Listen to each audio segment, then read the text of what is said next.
Well, that's a bit of an adventure. Just getting back from fighting a fire. Yeah, we got all that. If you watched my previous video on the fire, you got the very short version of it. I'd like to take this opportunity to expand on the event that we had and talk about some of the protocols you should probably have in place prior to running into this kind of issue.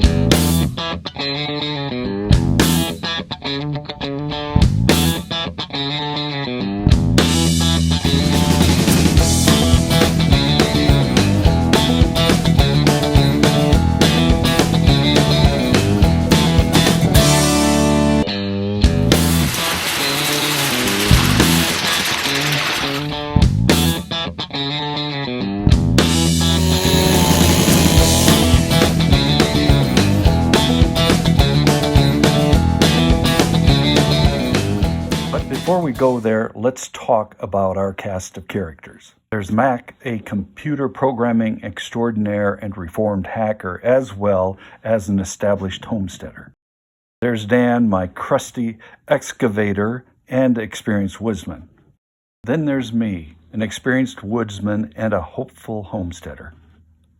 You might have guessed that with our collective experience, we would have had a calculated, measured response to this fire issue. You would have been wrong. Doe called me over there and pointed down the hill and said, "What is that?" And that was a bit of a surprise. So we grabbed chainsaws, gear. When I said gear, I meant that in absolutely the loosest sense of the term.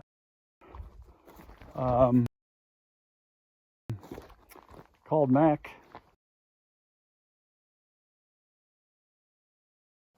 Who started alerting people in the area to bring them up to speed. But yep, we grabbed the chainsaws and shovels and went down there, and fortunately Dan has the knowledge of who does what out here and what land belongs to the forestry department and so on. So we went down there and contained things until we got those guys mobilized out to the site. Ended up being only about 1/4 of an acre. Man, oh man, that's a bit of work. Now, I am by no means an expert at this, but what I'm going to share with you is our conclusions after Mac, Dan, and I had a debriefing after this incident. First of all, have an organized action plan in place.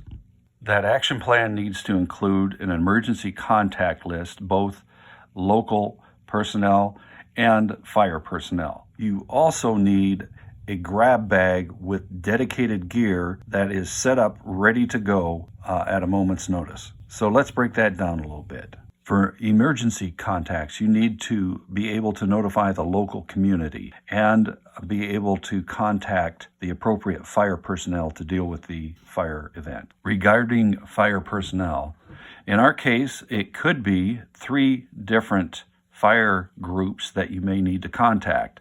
If it's structural, that could be one group. If it's local, privately owned property, that could be another group.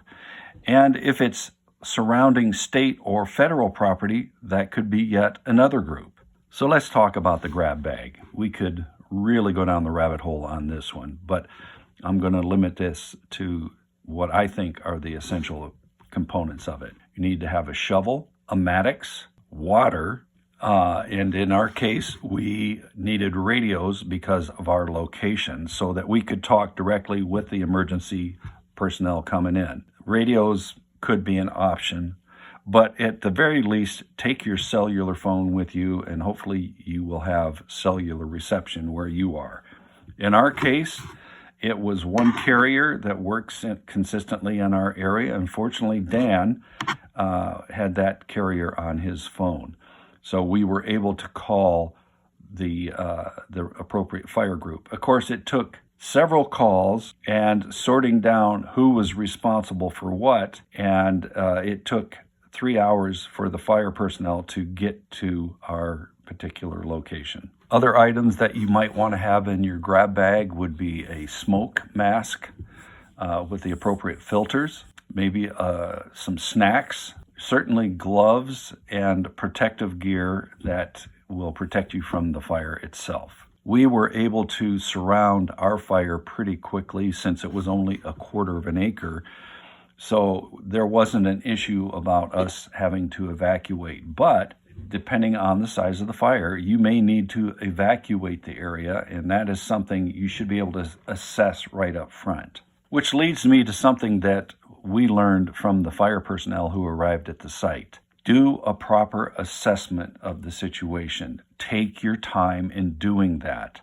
You can't hurry too much and be in panic mode. You need to be methodical in looking at the circumstance and at the situation. If it's a large fire, it may be that you need to just bug out. Take a good gander at everything so that you can give an update to the fire personnel responding before they get there so that they can be properly prepared to deal with the situation. If you can, take your time in walking the perimeter of the fire if it's not too big.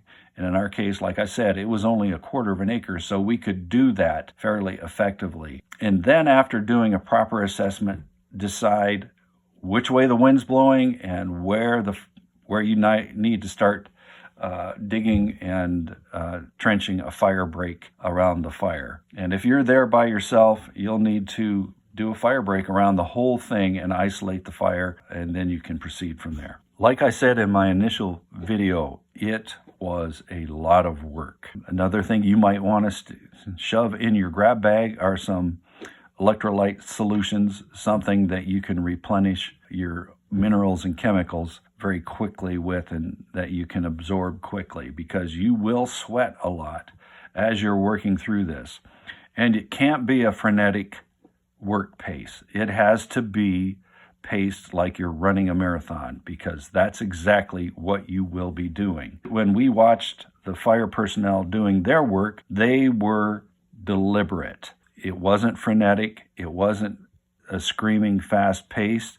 They were careful in what they were doing and thorough in building that fire break. You can't try to do a sprint on this. You have to keep your energies in reserve, especially as if you end up having to bug out. You need to have the energy to get out of the area. So those are my thoughts on how to deal with the fire and a little bit of what we concluded at the end of our event. And since then, I'd appreciate any comments or suggestions in the comment section, and to maybe put a finer point on what needs to be done in these kind of situations.